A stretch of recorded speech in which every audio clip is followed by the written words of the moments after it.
Hello everyone.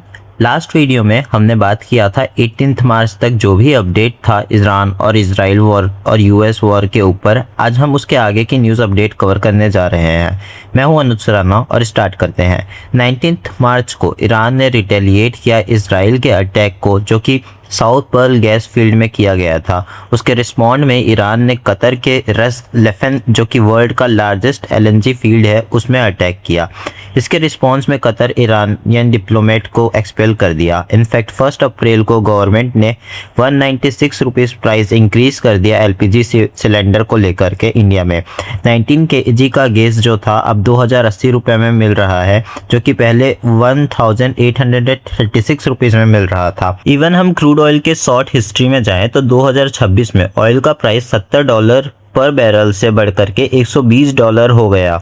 इसके कारण international energy agency के हेड ने बोला काफ़ी कंसर्निंग टाइम है अभी ये। इनफैक्ट 1973 एंड 79 के time 10 million barrel per day loss हो रहा था और अभी करंट सिचुएशन में 11 million barrel per day loss हो रहा है। 1973 में योम किपुर वॉर के कारण ऑयल प्राइस स्पाइक किया था, $3 से $11-12 तक पहुंच गया था। फिर 1979 में ईरान में जब शाह ऑफ ईरान, जो कि एक प्रो वेस्ट रूलर थे, जब उसको रुहुल्लाह खमीनी ने हटाया, तब ऑयल का प्राइस $14 से बढ़कर के $40 तक पहुंच गया था। फिर 1990 के टाइम जब इराक ने कुवैत पर अटैक किया तो ऑयल का प्राइस $17 से बढ़कर के $37 तक पहुंच गया था। कुवैत 5% ऑयल प्रोड्यूस करता है और इनफैक्ट डर ये भी था कि इराक जो है वो सऊदी अरेबिया के ऊपर भी अटैक कर देगा, और सऊदी अरेबिया भी 20% ऑयल प्रोड्यूस करता है। ओवरऑल प्रोडक्शन में दोनों का हाथ 25% तक है, जो कि बहुत ज़्यादा है, और इस कारण इतना ज़्यादा ऑयल का प्राइस बढ़ गया था। फिर 2008 में जब ग्लोबल फाइनेंशियल क्राइसिस के कारण ऑयल प्राइस क्रैश हुआ, जुलाई में ऑयल प्राइस $147 था, जो कि फॉल होकर के $35 तक पहुंच गया, क्योंकि सप्लाई तो था पर डिमांड नहीं, पूरी इकोनॉमी स्लो हो गई थी। इवन स्टॉक मार्केट 60 से 62% नीचे गिर गया था, फॉल हो गया था। फिर 2011 में जब अरब स्प्रिंग आया, उसके कारण ऑयल का प्राइस वापस बढ़ गया, 90 से $120 तक पहुंच गया था। फिर अगेन 2020 में ऑयल प्राइस क्रैश हो गया था। तब इंडिया ने बहुत ज़्यादा परचेस किया था क्योंकि कोविड का टाइम चल रहा था, और last time Russia Ukraine war के कारण $120 तक बढ़ गया था। जब $120 से ज़्यादा प्राइस बढ़ेगा तब मेजर इशू फेस करेंगे, क्योंकि उसके बाद हमको पता नहीं रहेगा कि ऑयल का प्राइस कहाँ तक जा सकता है। आई मीन अभी भी प्रॉब्लम तो फेस कर रहे हैं डेवलपिंग कंट्रीज, बट $120 से ऊपर जाने का मतलब होगा कि सिचुएशन और इंटेंसिफाई हो गया है बहुत ज़्यादा। एनीवेज, वॉर का इफेक्ट ऑयल में बस नहीं, इनफैक्ट स्पोर्ट्स इवेंट जैसे फुटबॉल में भी हुआ है। ईरान बॉयकॉट करने वाला था फीफा वर्ल्ड कप, तो अब कंफर्म है ईरान खेलेगा, अदरवाइज ईरान को ही जो है वो पेनल्टी पे करना पड़ेगा इसके ऊपर। फिर अभी मिनिस्ट्री ऑफ एक्सटर्नल अफेयर्स जो है उन्होंने ये भी बताया है कि 4,02,000 इंडियन नेशनल जो है वो वापस आ गए हैं। इसका मतलब ये है कि अब फॉरेन करेंसी इंडिया में कम आने वाला है, क्योंकि जो वर्कर्स थे इंडिया के वो भी तो वापस आ रहे हैं, तो रेम्यूनरेशन भी नहीं आएगा हमारे पास ज़्यादा। भले स्टूडेंट भी आ रहे हैं बट अब पैसे भी थोड़े कम आएंगे। अगर ट्रम्प की बात करें तो he is really different person, I will say. Like 19 अप्रैल को जब मीटिंग था जापान प्रेसिडेंट के साथ, तब खुद बोला ईरान का जो गैस फील्ड में इजराइल ने जो अटैक किया था वो उनको नहीं करना था। साउथ पर्ल गैस में जो अटैक किया था इजराइल ने वो बहुत गलत था बोला, ठीक है। फिर बाद में खुद वर्डिक्ट देता है कि शायद मार्केट में पैसे कमाने के लिए ऐसा वर्डिक्ट दिया उसने कि ट्रम्प खुद ना 22 मार्च को वार्न करता है ईरान को कि हम 48 आवर्स के अंदर पूरा हार मान जाओ आप, ईरान को बोलता है, वरना ईरान का जो एनर्जी और जो पावर इंफ्रास्ट्रक्चर है उसको उड़ा देंगे करके। फिर 23 को डेडलाइन बढ़ा करके वो 27-28 तक टाइमिंग देता है। फिर 27-28 को फिर एक्सटेंड कर देता है और बोलता है 6 अप्रैल तक हम टाइम देते हैं आपको। बेसिकली ट्रम्प पहले डायरेक्ट थ्रेट दिया, फिर सडन पॉज लिया, फिर खुद से ही क्लेम करने लगा सीक्रेट टॉक्स हो रहे हैं करके, पर ईरान इस सबको डिनाई कर दिया। इनफैक्ट जस्ट लाइक टॉक्सिक गाय और टॉक्सिक गर्ल, सिर्फ डिनाई नहीं किया, उसने कुछ ऐसे टाइप के मीम बना करके यूएसए की खूब मज़े लेने लगे। और इस वीडियोस को देखो आप, कैसे मीम्स बना रहा है है। ऑल्सो मेरे को अब तक ये भी समझ नहीं आ रहा है, यूएसए एक साइड तो बोल रहा है फुल स्ट्राइक करेंगे, हम बॉम्बिंग करेंगे, हम आपको स्टोन एज में पहुंचा देंगे ईरान को। दूसरे साइड ईरान से खुद ही सैंक्शन हटा रहा है, मतलब ऑयल के ऊपर जो सैंक्शन लगाया था उसको हटा दिया और बोल रहा है कि हम चाहते हैं कि मार्केट में ज़्यादा से ज़्यादा ऑयल रहे।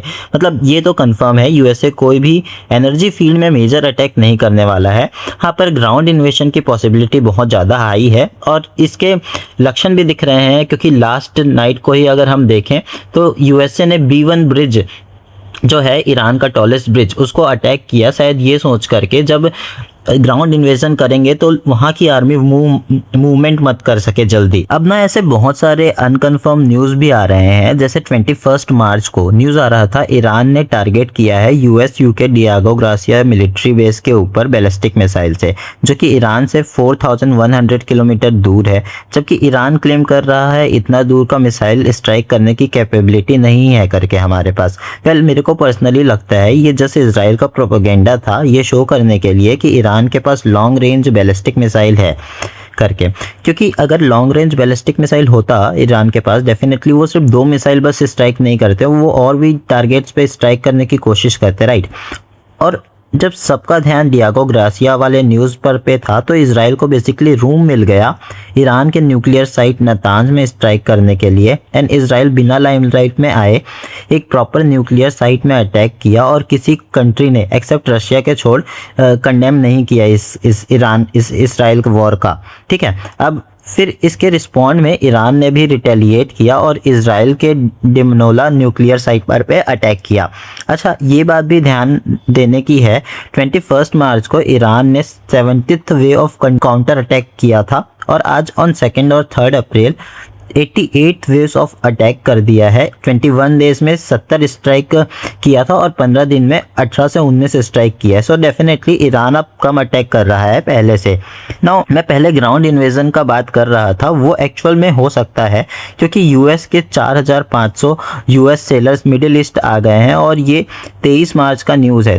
23 मार्च को ही पीएम मोदी लोकसभा को एड्रेस करते हुए बोले, be ready for corona like situation, बताया कि सिचुएशन वरीसम है करके। फिर 23 मार्च को ही ट्रंप डी एस्केलेशन की बात करने लगे, 5 दिन में वॉर ख़त्म हो जाएगा, ये वो, पर कुछ नहीं हुआ। बस ऑयल का प्राइस नीचे आया $100 के आसपास, फिर ऊपर चल दिया।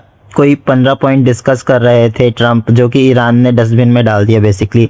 फिर फेक न्यूज़ बस यूट्यूबर ही नहीं स्प्रेड करते हैं, डोनाल्ड ट्रंप जैसे लोग भी स्प्रेड करते हैं, क्योंकि उनको मार्केट के साथ बार बार ऊपर नीचे करना रहता है, तो उनसे भी सावधान रहें एवं सतर्क रहें। अब आगे देखते हैं। तो 26 मार्च से indirect talks, 15 point proposal, 5 point proposal China और पाकिस्तान अभी रिसेंटली भेजे, ये सब आना शुरू तो हो गया है। बट अदर साइड में अगर हम देखें तो यूएस अपनी आर्मी भेजे जा रहा है ग्राउंड इन्वेजन के लिए। बेसिकली वो क्योंकि ये चाहते हैं जो खर्ग आइलैंड है, जो कि 90% ऑफ द ईरान ऑयल रखता है, वो यूएस को मिल जाए कोई हालत पे। पर 26 मार्च से ही नेटो वगैरह भी प्रॉब्लम लाना शुरू कर दिया है, क्योंकि नेटो के कुछ कंट्री जैसे फ्रांस, जर्मनी, ये सब ने पहले ही बोल दिया है कि हम अपना एयर स्पेस नहीं देंगे। इनफैक्ट ट्रंप भी क्रिटिसाइज कर रहे हैं नेटो को, यूके को, कि आप एयरक्राफ्ट नहीं सेंड कर रहे हो, आप यूएस की कोई हेल्प नहीं कर रहे हो। इनफैक्ट यूएस के ट्रंप ने तो ये भी बोला है हम नेटो से बाहर आ जाएंगे करके, हम कंसीडर कर रहे हैं नेटो से बाहर आने का, और पेपर टाइगर वगैरह कह दिया है।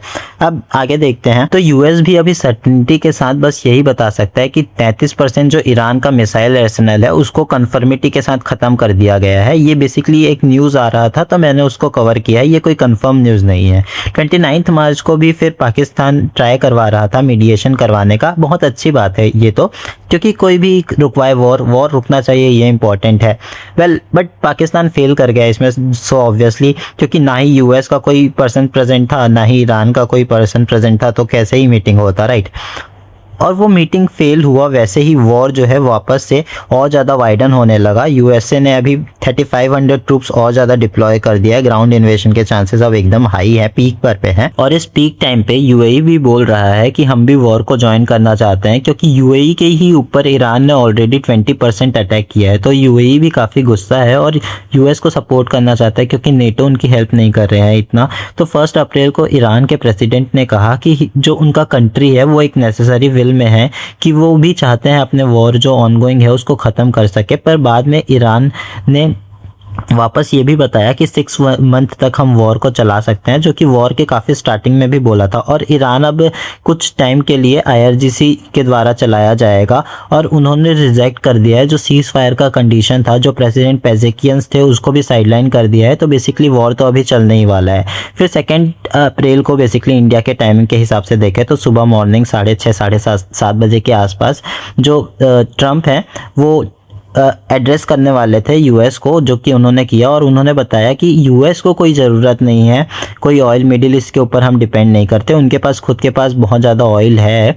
तो ये बात सच भी है। और उनके पास अब वेनेजुएला भी है, तो वो वहाँ से भी प्रोड्यूस कर सकते हैं ऑयल और गैस वगैरह। ठीक है, तो अभी जो वो अटैक कर रहे हैं वो सिर्फ ये इसलिए कर रहे हैं जो मिडिल ईस्ट पे उनके पार्टनर्स हैं उसको सपोर्ट कर सके करके। और वॉर अभी 2-3 हफ्ते और चलेगा, ये भी बताया है उन्होंने। तो इतना ही था इस वीडियो पे। अगर अच्छा लगा होगा तो लाइक, सब्सक्राइब और शेयर करना मत भूलना। बाय।